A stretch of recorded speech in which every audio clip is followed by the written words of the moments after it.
Массаждан кейін мына жігітті қалада ертіп жүрмін. Осы жерді жақсы көремін. Жүрміз. Түсе ма десем түсетін түрі жоқ мына кісінің. Ұйықтақпаған жоқсың. Ұйқысы келіп отыр ғой. Жаным, ұйықтай бер. Таза ауаға шығып қайтадан ұйқысы келіп отыр. Ал не болды? Не болды? Тәтті ұйқыда жатыр. Қараңыздар.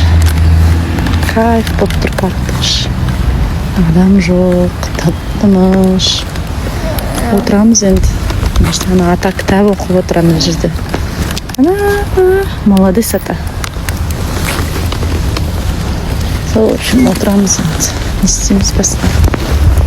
Қап қалды балам деген. Ойбай, мына адам шошып кеттім ғой құрсын. Біреу қарап тұрған сияқты. Сөйтсем мына жалмауыз кемпір қарап тұр екен. Нердің король. Нелердің қасына келді. Өзім шошып кеттім ғой құрсын. Біреу қарап тұрған сияқты болғанға. Түрің не деген қорқыныш деді құрсын.